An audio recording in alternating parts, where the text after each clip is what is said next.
우리 신자들이 천국을 가는 조건은 하나밖에 없죠. 그게 뭐예요? 믿음이잖아요. 믿음. 뭐 그 어떤 것도 천국 가는데 도움이 되는 건 없어요. 믿음만 있으면 돼요. 그런데 신자가 믿음이 있다. 난 믿음으로 산다고 그렇게 다들 말을 해요. 교회 다니는 사람 치고 뭐 믿음 없다고 하는 사람이 있나요?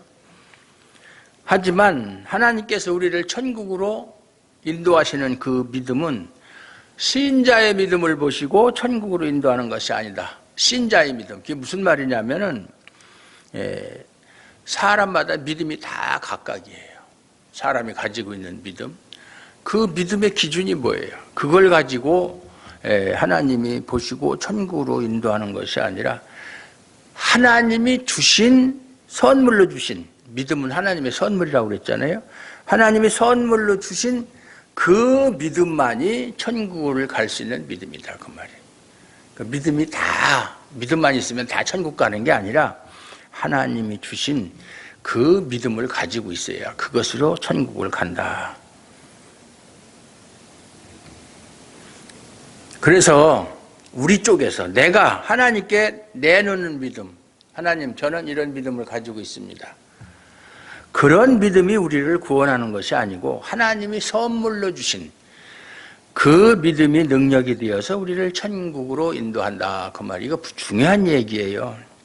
사람들은 다 믿음이 있다라고 그래요. 나름대로의 믿음. 그건 소용이 없어요. 자기식의 믿음은 소용이 없어요. 하나님 인정 안 해요. 그렇기 때문에 우리는 항상 하나님이 선물로 주신 믿음이 어떤 것인가, 무엇이 하나님이 선물로 주신 믿음인가, 그걸 알아야 돼요. 그래야 내가 가지고 있는 믿음과 비교하고 혼동하지 않고, 아, 내가 가지고 있는 믿음은 하나님이 주신 믿음이 아니구나, 이건 버려야 되겠다. 그렇게 하나님이 주신 믿음의 길을 갈 수가 있다, 그 말이에요. 근데 몰라요. 하나님이 주신 믿음과 내가 가지고 있는 믿음을 비교하지도 않고, 어떤 믿음이 하나님이 주신 믿음인지 어떤 믿음이 내 믿음인지를 사람들이 모른다, 그 말이에요. 지금의 한국 교회를 보게 되면은 믿음이 너무 각양각색이다. 아주 혼란스러워요. 여러분들이 요즘에 인터넷에 들어가서 유튜브 같은 데 설교를 들어보면 다 주장하는 게 각각이잖아요. 이것이 믿음이다. 신앙생활은 이렇게 해야 된다.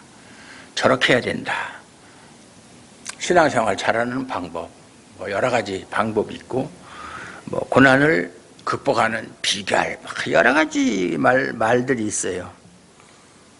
그래서 이것이 믿음이다 라고 하면서 자기식의 믿음을 고집하는 경우가 많다.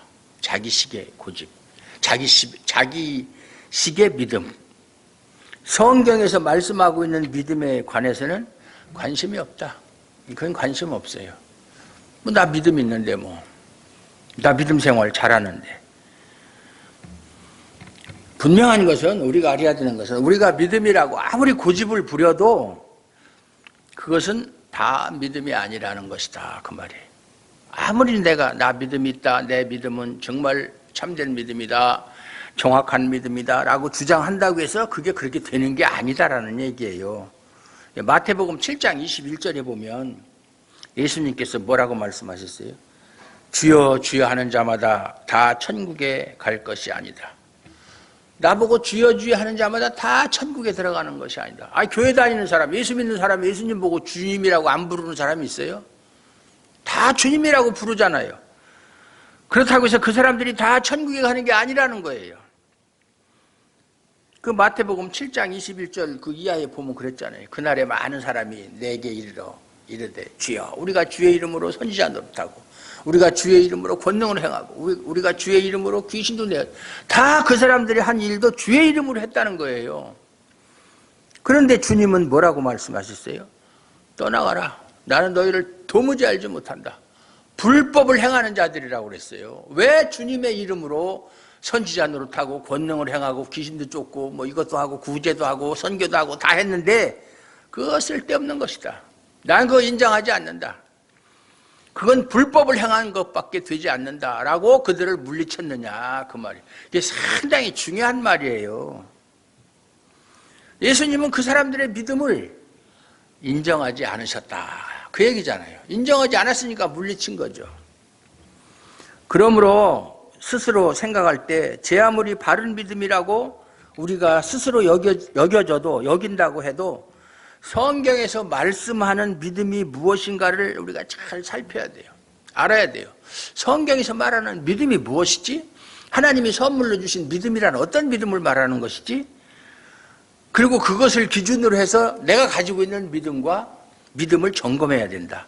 아, 성경을 통해서 하나님이 주신 믿음의 본질을 알고 보니까 내가 가지고 있는 믿음은 이건 믿음이 아니었네.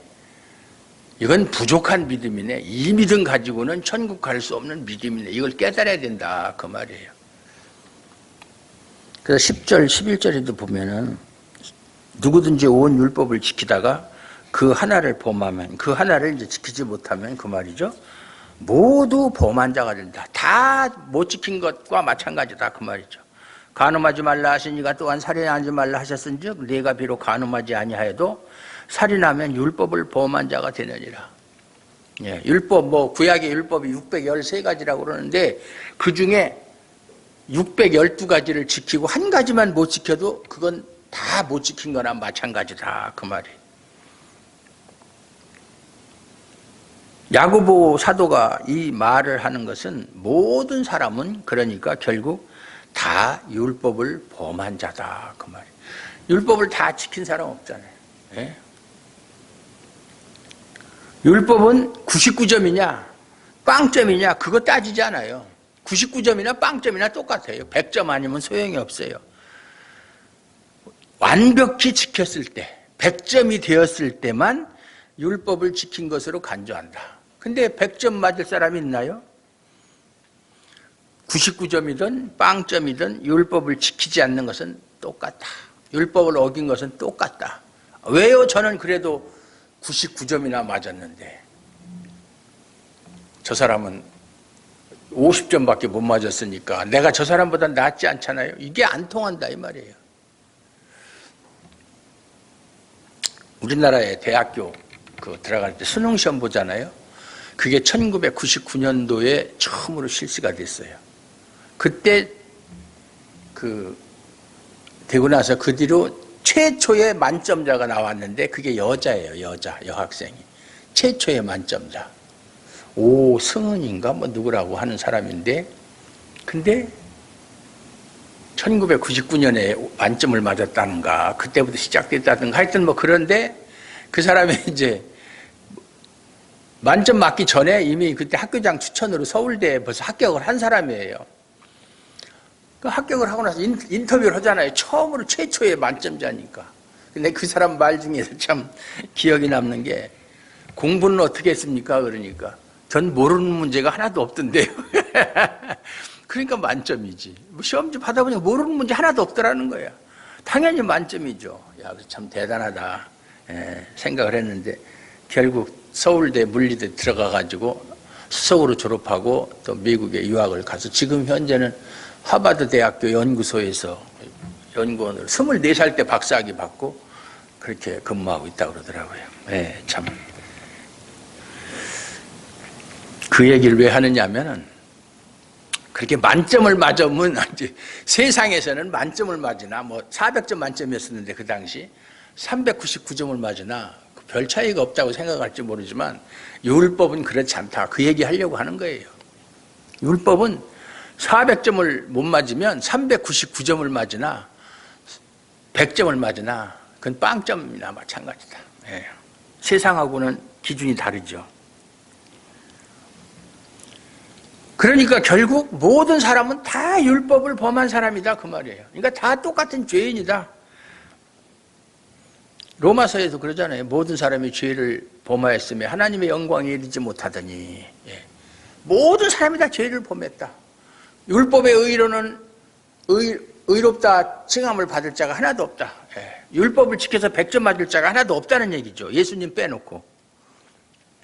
그래서 누구든 율법 앞에 서게 되면 심판받을 자바라는 그런 판단밖에는 받지 못한다.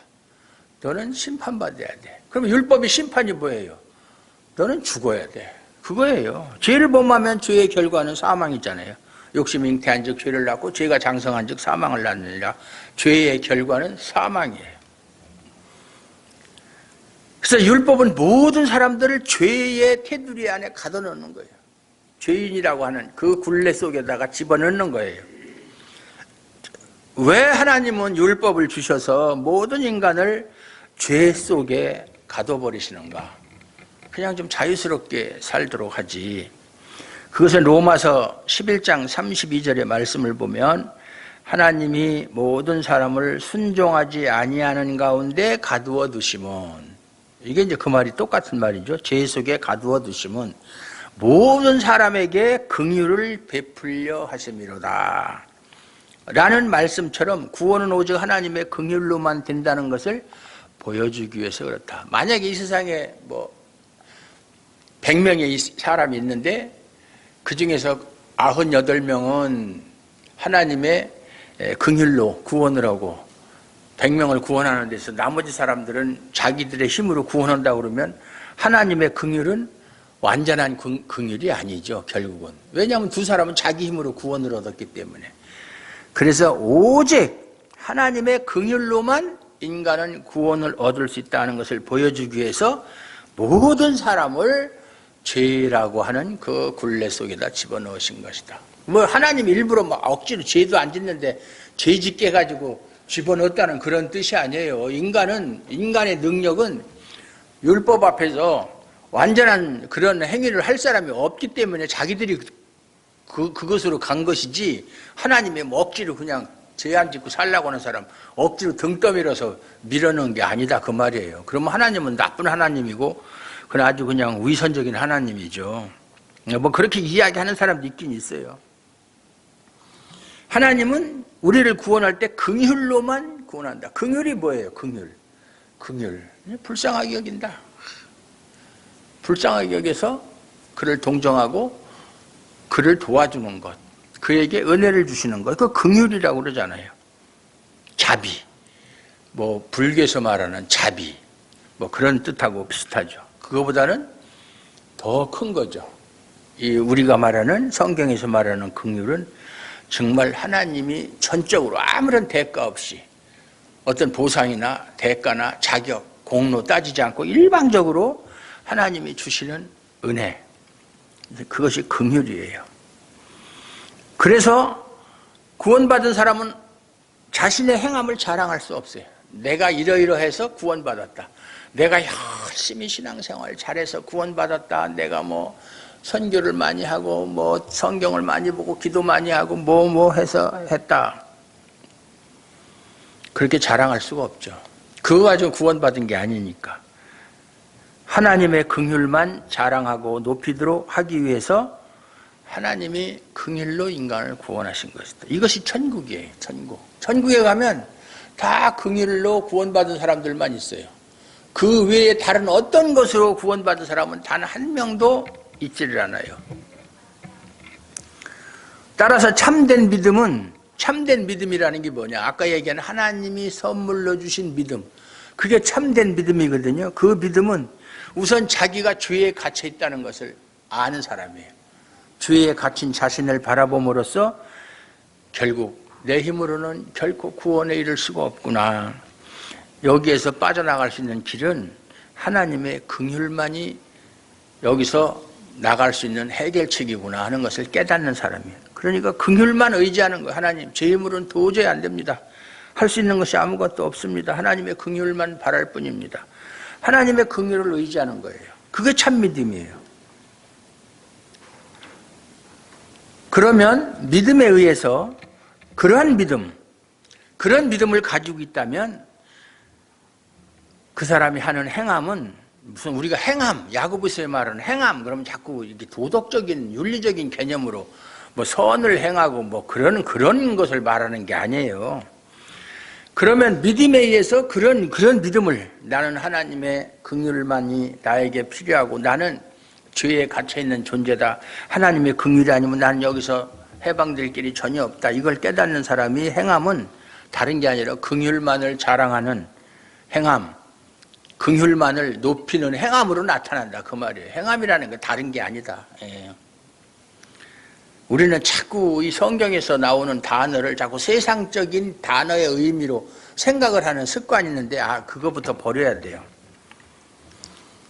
이러한 믿음을 가진 사람들이 모인 교회라면 외모로 사람을 차별하는 것은 있을 수가 없다. 지지난 시간부터 계속 외모로 사람을 차별하는 것은 나쁘다는 것은 그것이 그렇게 하는 것이 긍휼의 행함을 보이는 것이 아니라 긍휼의 행함이 어떤 것이다라는 것을 하나 예를 들어서 설명하는 것이지, 다른 사람을 판단할 때 외모로 판단하지 않는 것이 긍휼이다 이런 것은 아니에요.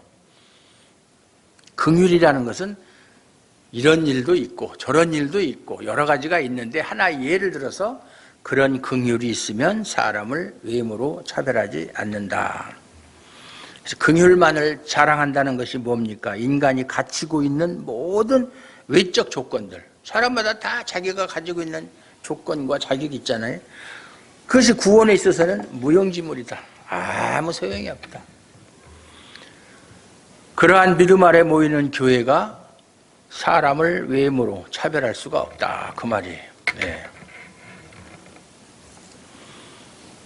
구원을 얻는 데 있어서 하나님의 긍휼, 은혜 말고는 그 외에 어떤 것도 다 무용지물이다.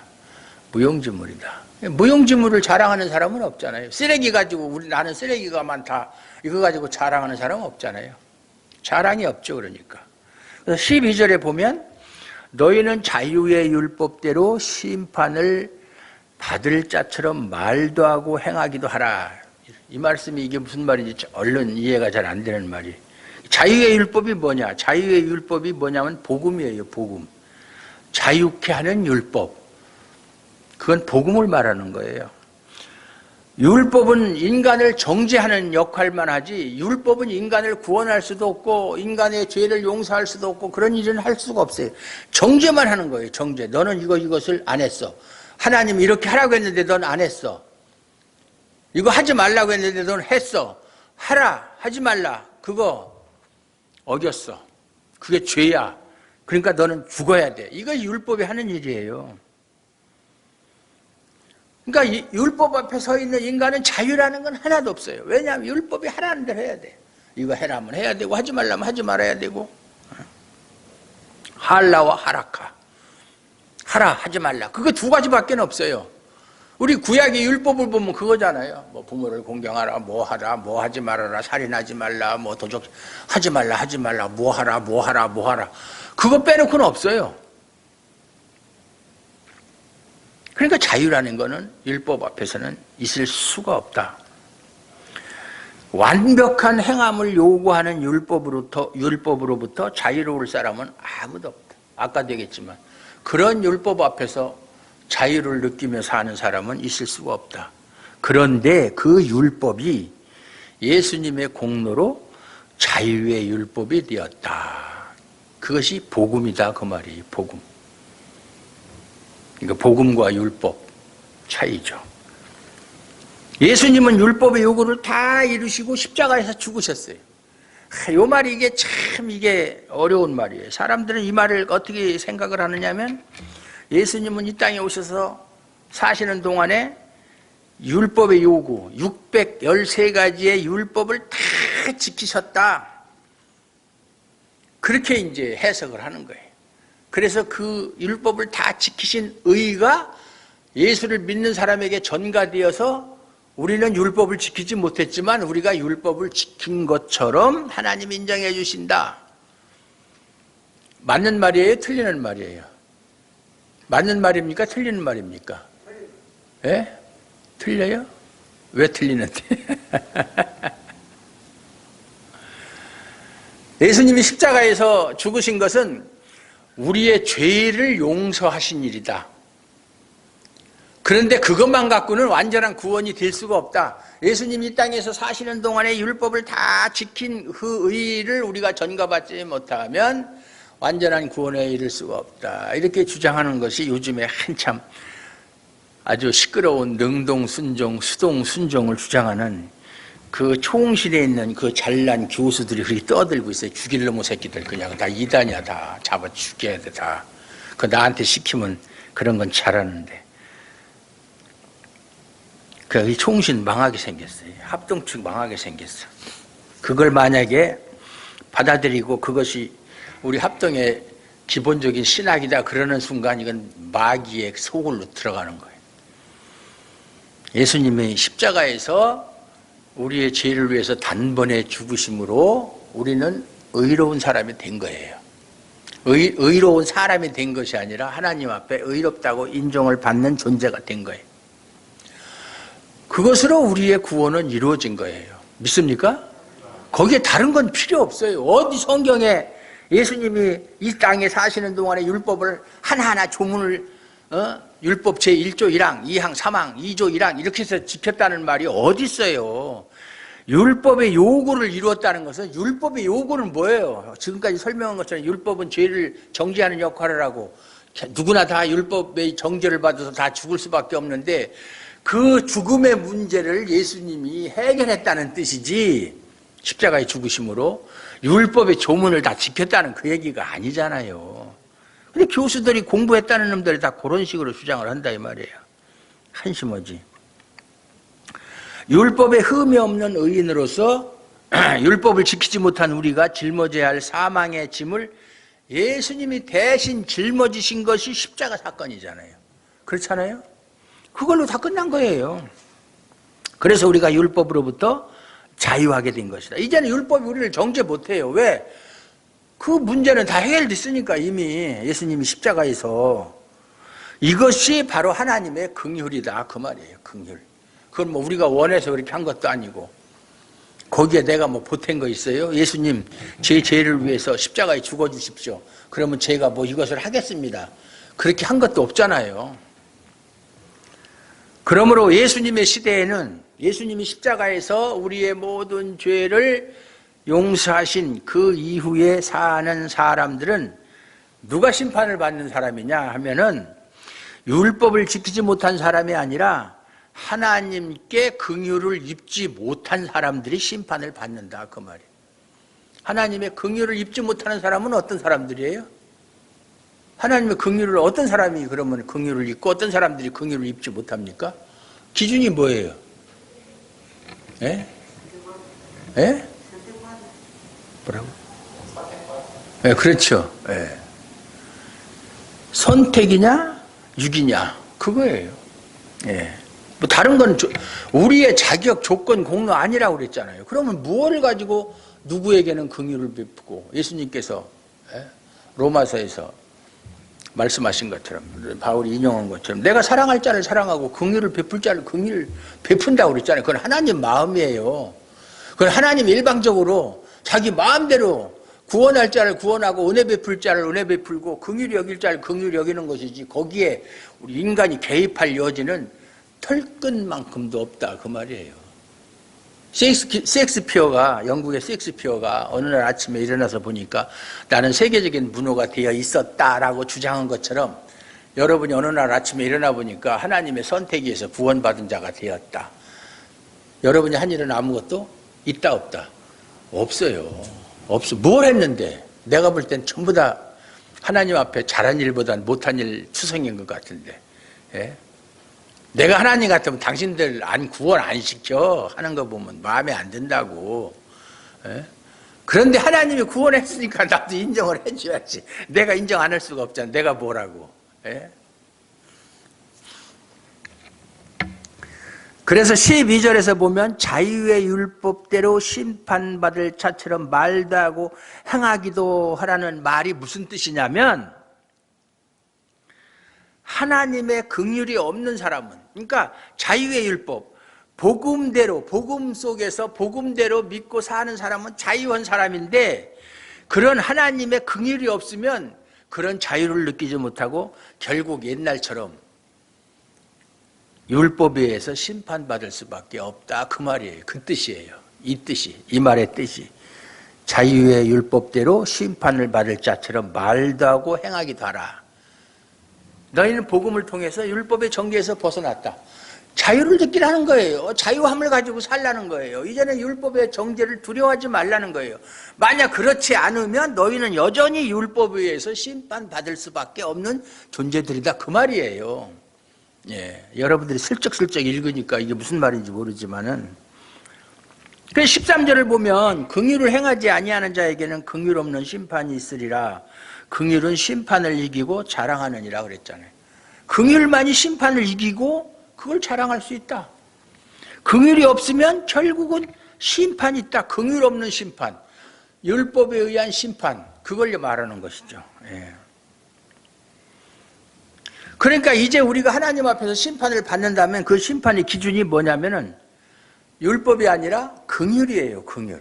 그러면 긍휼에 의해서 심판을 받는 사람이 긍휼에 의해서 정죄를 받고, 아, 너는 지금까지 살아온 거 보니까 영 틀렸어. 예수님이 나중에 오셔서 심판을 하신다면, 만약에 그 심판에 긍휼이 없다면 그거 뭐 심판 받으나 마나 뻔한 거잖아요. 예. 그러나 긍휼이 있다면, 긍휼에 의한 심판을 받는다면 그 사람은 정죄함이 없다, 그 말이에요. 그러므로 그리스도 안에 있는 자에게는 정죄함이 없나니 그랬죠. 로마서 8장에. 예? 왜? 긍휼로 심판을 받으니.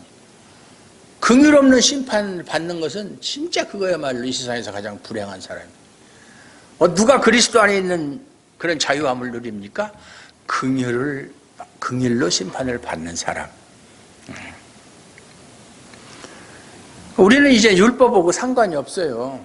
매관시, 중국말로 매관시, 관계가 없다. 예. 우리는 긍휼만이 우리에게 임하는 것이다. 그러니까 사실상 심판이라는, 긍휼에 의한 심판이라는 말은 조금 좀 말이 좀 그래요. 긍휼로 인해서 심판받는 게 아니죠.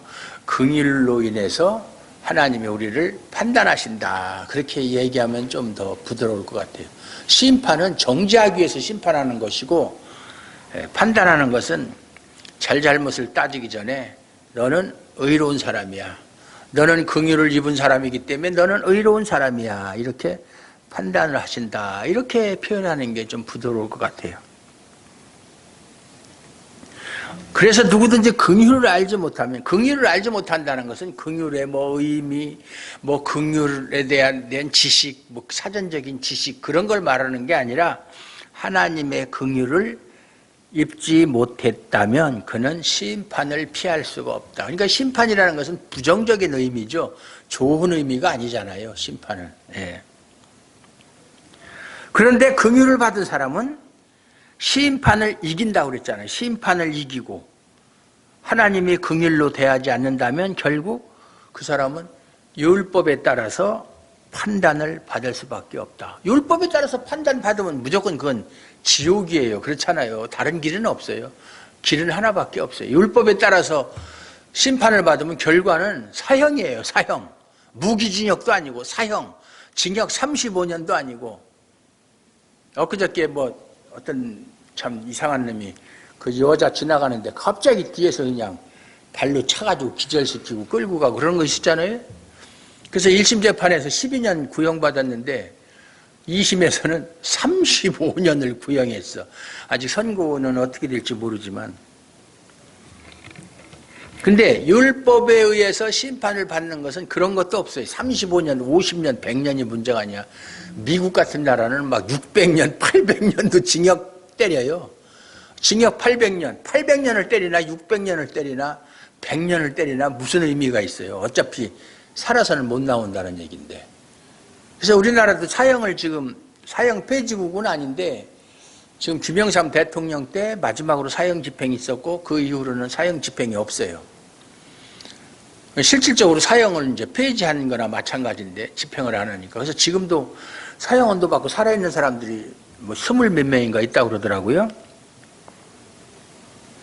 근데 요즘에는 이제 무기징역, 사형 대신에 무기징역을 언도하는데 그 무기징역도 이렇게 살다 보면은 아주 못 나오는 게 아니라 모범수 생활을 하면 감형돼서 뭐 30년, 못하면 25년 막 이렇게 감형돼 가지고 살아생전에 나오는 사람들이 있어요. 무기징역을 받아도.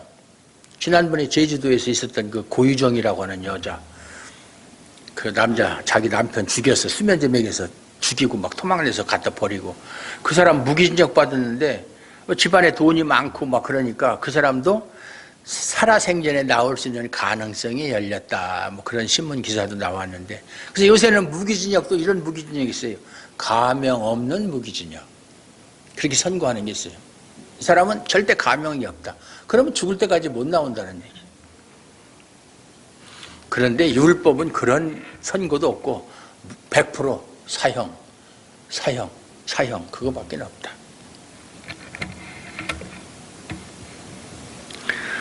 그러면 하나님의 긍휼이 있다는 게 뭐예요? 긍휼이 있다는 게 뭐냐? 그럼 내가 하나님의 긍휼을 입은 사람이냐 안 입은 사람이냐, 그리고 무엇이 긍휼이 있다는 것을 증거하는 것이냐, 그것의 하나의 예가 아까도 얘기했지만 사람을 외모로 판단하지 않는 것은 내가 긍휼을 행한다는 하나의 증거다. 그것이 전부가 아니라 하나의 증거가 된다, 그 말이에요.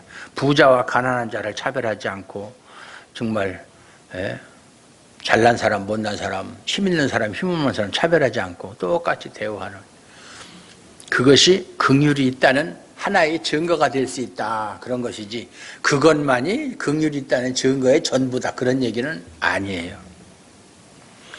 그래서 긍휼을 안다는 것은 자신이 심판받아야 할 죄인임을 안다는 것이고, 이러한 인간의 운명은 세상의 무엇으로도 막을 수가 없다. 나는 하나님 앞에서 심판받아야 할 죄인이다. 나는 죄인이다. 그런데 이 죄의 문제를 해결할 수 있는 인간의 운명은 무엇으로도 그것을 막을 수가 없고 피할 수도 없다. 그걸 아는 것이 긍휼이에요. 그게 은혜고, 베드로가 고기 잡으러 갔다가 한 마리도 못 잡았을 때 예수님이 깊은 데 가서 그물을 던지라고 그랬대. 나중에 그물이 찢어질 정도로 많이 잡았을 때, 주여 나를 떠났어, 저는 죄인이로소이다. 그게 은혜 받는 거예요. 요새 우리나라 사람들이 뭐 은혜 받았다.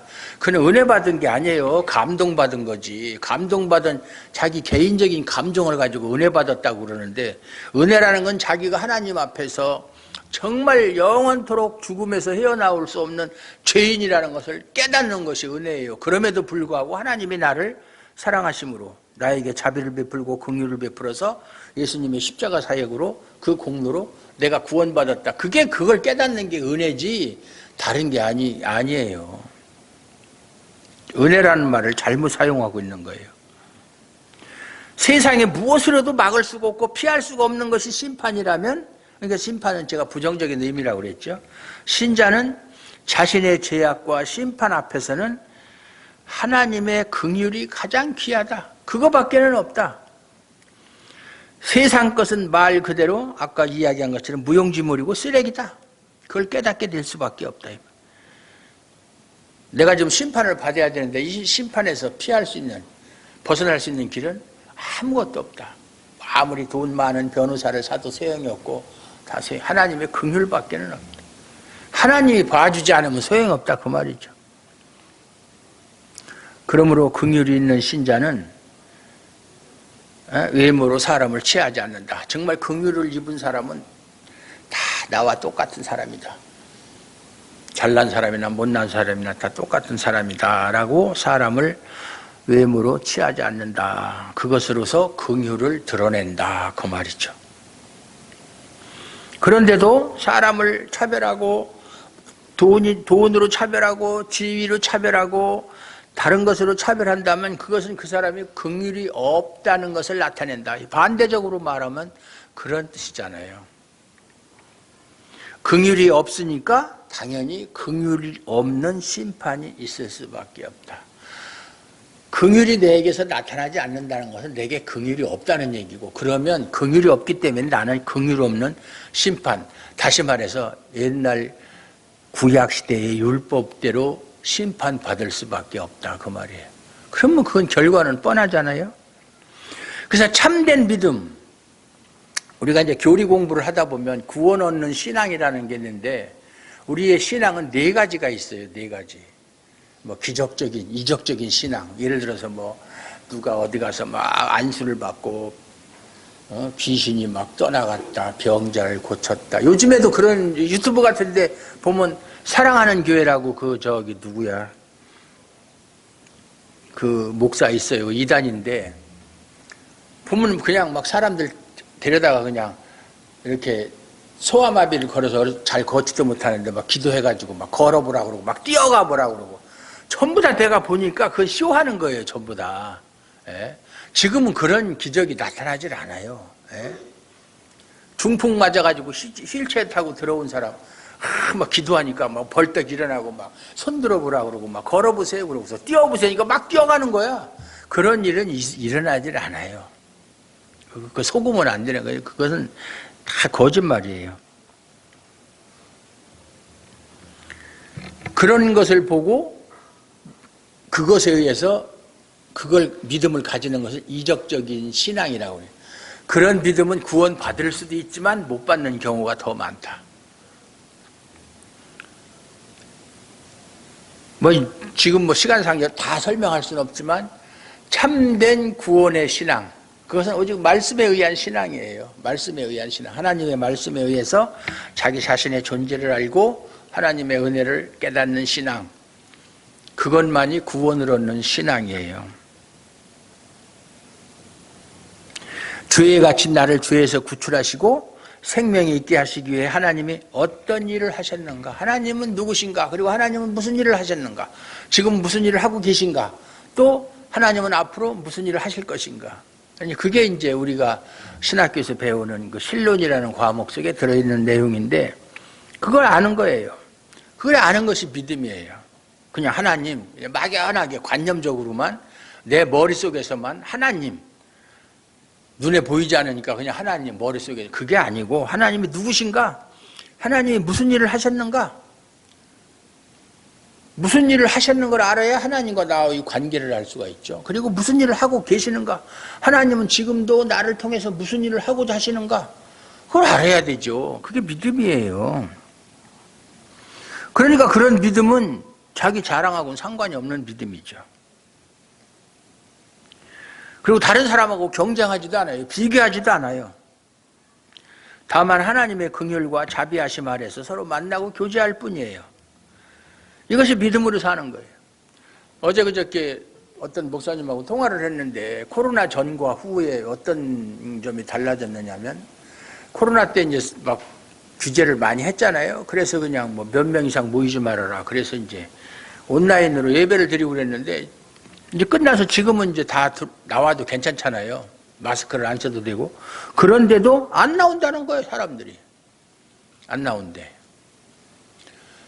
그래서 그 사람들을 위해서 아직까지도 온라인으로 한다는 거예요. 그래서 온라인으로 예배 드릴 사람은 드리고 나올 사람은 나오고. 그래서 내가 그 어떤 교회들은 요즘에 보면 이제는 온라인 예배를 끊어버리는 교회들이 많이 생겨나고 있어요. 끊어버린다. 예배 참석하려면 나와라. 왜 지금 다 규제가 풀렸는데. 근데 지금도 가만히 앉아가지고서 그냥 온라인으로 예배 드리는 건 완전 편의주의잖아요. 편하니까 차 타고 안 가도 되고 화장 안 해도 되고. 예?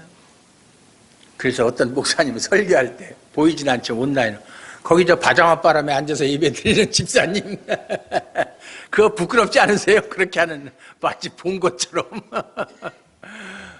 집사님은 화장 안 하셨네. 그렇게 교회 나온다면 화장 그렇게는 안 나오고 계시겠죠. 그러면서 미장원에 가서 머리도 오고 뭐 그럴 텐데. 근데 그게 뭐 화장을 하고 안 하고 바장아빠 그게 중요한 게 아니고 교회는요. 지금 우리가 교회를 한자를 쓰면 가르칠 교자에다가 모일 회자를 쓰는데 그거 잘못된 거예요. 사귈 교자를 써야 되는 거예요. 사귈 교자. 근데 우리나라에 선교사가 왔을 때 우리나라 외국에서 온 미국에서 온 선교사들이 한자 문화권에 있질 않으니까 그걸 몰라서 교회는 가르친다. 천주교가 가르치는 교회와 배우는 교회로 나누거든요. 그래서 가르칠 교자를 쓴 거예요. 교회는 하나님과 교제하고 성도들끼리 서로 교제하는 것이 교회잖아요. 예배라는 건 교제예요. 교제. 하나님과 교제하는 거잖아요. 그런데 온라인으로 예배 드리면서 교제가 됩니까? 안 되죠. 그건 안 되는 거예요. 그래서 제가 옛날부터 얘기했지만 코로나 전부터 큰 교회 가면 한 장소에 사람들이 다 수용을 못하니까 그냥 이렇게 뭐 무슨 실에서 모니터 갖다 놓고 옛날에 순복음교회가 제일 먼저 했어요. 그것조차도 그거는 예배에 참석한 게 아니라고 저는 생각을 했고, 나중에는 뭐 지성전이라고 해가지고 다른 지역에 있는 교회도 주일날 11시 되면 순복음교회에서 예배 실황을 모니터로 중계하면서 그렇게 하고, 그래서 그냥 순복음교회 그 봉고차 같은 데 보면 조영기 목사님 설교 위성 중계, 그걸 무슨 자랑이라고 하는 것처럼 써붙이고 다니고, 그런 건 보신 적 있는지 모르겠지만 많이 그렇게들 했어요. 그건 예배가 아니에요. 온라인 예배는 엄격히 따지면 안 드리는 것보다는 낫지만, 그거는 임시방편이잖아요. 어떤 특별한 사정이 있을 경우에 피치 못할 사정이 있으니까, 교회 나갈 사정이 안 되니까, 아프다든가, 아파서 운신을 못하면 할 수 없잖아요. 그렇다고 해서 예배 안 드릴 수는 없으니까 뭐 누워서 예배를 드리든 앉아서 예배를 드리든 그건 일시적인 거잖아요. 그런 것이지 그것을 그냥 당연시해가지고, 그래서 왜 없애라 그랬더니 그 친구 하는 얘기가 없애면 헌금이 안 들어오는데요. 자꾸 돈하고 연관시키는 거예요, 돈. 그래서 내가, 야, 교회가 왜 자꾸 돈으로 연관시키느냐. 안 들어오면 안 들은 대로 쓰면 되고 들어오는 대로 쓰면 되지. 예? 교회가 뭐 얼마 들어와야 된다는 그런 뭐 기준이 있냐? 뭐 있을지도 모르지만은, 그게 현재 많은 교회들이 온라인 예배를 끊지 못하는 이유 중에 하나다. 온라인 예배 드리는 사람도 헌금한대요. 계좌이체로다가. 그래서 하나님의 긍휼과 자비하심 아래서 서로 만나고 교제하는 것이 예배다, 그 말이에요. 그게 없으면 예배가 아니다. 이것이 믿음으로 사는 것이다. 그런데 현대 교회의 믿음은 전혀 다르잖아요. 믿음의 대부분이 뭐예요? 인간의 꿈을 이루고 인간이 소망하고 원하는 것을 채워주는 것으로 이용되는 것이, 그게 현대인들이 가지고 있는 대부분의 믿음이에요. 이러한 사고방식에서 나오는 것은 뭐예요? 뻔하잖아요. 누가 더 복을 받았는가? 저 사람은 얼마나 기도를 많이 해서 기도응답을 받았나? 누가 더 신앙이 저 사람이 좋으니까 복을 많이 받았나? 누가 더 은혜를 받았는가? 그런 거 가지고 서로 비교하고 경쟁하고, 그것이 현대 교회의 모습이라 이 말이에요. 이건 전혀 믿음하고는 상관이 없는 거다, 그 말이에요. 여러분도 다른 교회 다닐 때 많이 경험했을 거예요. 그건 믿음이 아니에요. 이러한 믿음은 믿음이 아니므로 천국하고는 전혀 상관이 없다. 상관이 없는 거예요. 아까 예수님이 나보고 주여 주여 하는 자마다 다 천국에 들어가는 것이 아니다. 다만 하늘에 계신 아버지의 뜻대로 행하는 자, 아버지께서 주신 믿음대로 사는 자, 하나님의 긍휼하심을 입은 자들만 천국에 들어간다, 그 말이에요. 예. 그래서 마태복음 9장 13절을 보면 또 이런 말씀이 있어요. 너희는 가서 내가 긍휼을 원하고 제사를 원하지 아니하노라 하신 뜻이 무엇인지 배우라. 나는 의인을 부르러 온 것이 아니요 죄인을 부르러 왔노라 하시니라. 이 말씀이 있거든요. 예수님은 제사를 원하는 것이 아니라 긍휼을 원하신다고 말씀하셨어요. 그런데 지금의 교회는 이러한 예수님의 뜻은 다 무시하고 긍휼 대신에 뭘 원합니까?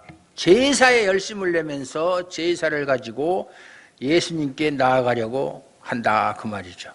제사, 여기서 말하는 제사는 형식적인 예배, 교회의 봉사, 뭐 그런 외적인 어떤 일들, 교회가 물론 해야 될 일도 많지만은 교회에서 하는 일들은 그게 본질적인 게 아니에요. 교회의 본질은 그런 일하는 게 본질이 아니고 사명이 아니에요.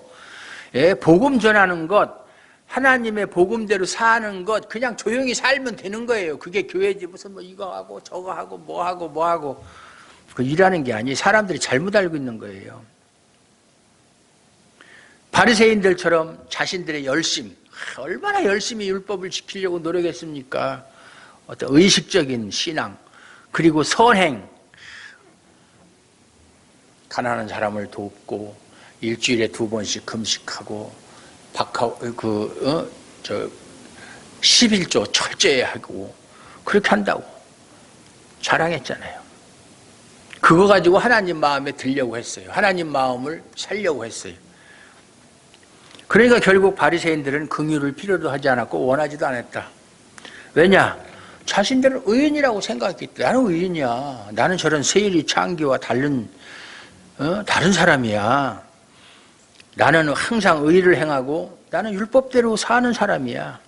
그러니까 내가 지금 할 수 있는 일은 하나님께 복받는 일밖에 없어. 이것이 바로 긍휼이 없는 그런 믿음이에요. 긍휼이 없는 사람들이에요. 긍휼이 없으니까 자기의 의만 내세울 뿐이에요. 자기 의만. 긍휼이 없으니까. 예수님의 십자가는 자신이 심판을 피할 수 없는 악한 자임을 알고 주님의 불쌍히 여겨주심만을 구하는 신자에게만 복음이 되는 거예요. 예수님이 십자가에서 죽으셨다고 해서 이 세상 모든 사람이 다 구원받는 건 아니잖아요. 그걸 칼빈 5대 교리에서 뭐라고 그랬죠? 뭐에 속한다고 그랬죠? 예수님은 십자가에서 죽으셨어요. 근데 예수님이 십자가에서 죽으신 그 공로가 모든 사람에게 다 미치는 것이 아니다. 그것을 뭐라고 그랬죠? 제한속죄라고 그랬죠. 제한속죄. 그러니까 예수님이 십자가에서 죽으셨지만 그 공로의 영향을 받는 사람들은 자신은 심판을 피할 수 없는 악한 존재다. 하나님의 의가 아니고 긍휼이 아니면 나는 영원히 지옥에 있을 수밖에 없다. 하나님 저를 불쌍히 여겨주세요. 그런 사람에게만 영향을 미친다. 효력이 있다. 그 말이에요. 이것이 믿음이고 이런 믿음은 차별이 없어요. 이런 믿음을 가지고 있다면 잘난 사람, 못난 사람, 뭐 힘이 있고 없고 그런 조건은 아무 상관없이 다 차별이 없는 거예요. 그래서 교회라고 하는 것은 하나님의 긍휼을 받은 사람들이 모이는 곳이 교회예요. 그러니까 교회에서는 누가 더 잘하는가, 누가 높은가, 누가 제일 높으냐, 목사가 높으냐, 장로가 높으냐, 권사가 높으냐, 뭐 집사가 높으냐, 그런 차별은 다 필요 없다. 있을 수도 없고. 교회 안에 계급이 어디 있어요, 계급이. 계급을 만들어서 그렇게 대접받으려고 하고 남을 다스리려고 하면 그건 교회 아니에요. 그거는 목사가 그래도 그 교회는 교회가 아니에요. 근데 그런 교회들 열심히 잘 다니거든. 부자이니까 대우받고 가난하니까 무시당하고. 그게 무슨 교회예요? 그건 심판의 장소밖에 안 되는 거예요. 그래서 하나님은 교회에 가난한 사람도 보내고 약한 사람도 보내서 과연 이 교회가 긍휼이 있는가 없는가를 확인한다라는 사실을 우리가 알아야 돼요. 아, 이 교회는 긍휼이 있구나. 차별하지 않는구나. 힘없 돈 없다고 해서 무시하지 않고 늙었다고 무시하지 않고. 근데 세상은 우선 늙으면 무시하잖아요. 늙으면 무시하고 돈 없으면 무시하고. 제가 있잖아요. 금년 7월 10일이면 자동차 보험 갱신 기간인데, 아니 차 산 지가 2012년에 샀는데 11년 됐잖아요. 처음에 차를 샀을 때는 66만 원을 냈는데 지금 150만 원이에요. 150만 원. 왜 그러냐고 물어봤더니 그 사람 하는 말이, 첫째, 내가 나이가 많다. 요새 왜 나이 먹은 사람들 사고 잘 내잖아요. 70대, 80대 운전하다가. 차가 오래됐기 때문에 기능이 많지 않아서 사고 날 위험이 많다. 그래서 보험료가 오른다는 거예요. 늙은 것도 서러운데 보험료 가지고 나를 갖다 슬프게 만들어, 이 더러운 놈의 세상. 그리고 물론 해마다 보험료가 오른대요. 네, 오른다고. 그것도 저기가 되고. 그리고 옛날에 한번 수요일 날 왔다가 가다가 나 혼자서 그냥 그 들이받아가지고 안개가 껴가지고 그때 사고 난 거 하나. 그게 3년 동안 할증이 안 되니까, 저희가 안 되니까 계속 그 영향을 받아서 수십 년 경력이 있어도 내가 한 50년 됐는데 51년 됐구나. 운전 경력이. 그것도 반영이 안 된다는 거예요. 51년. 박현수 집사님 지금 연세가.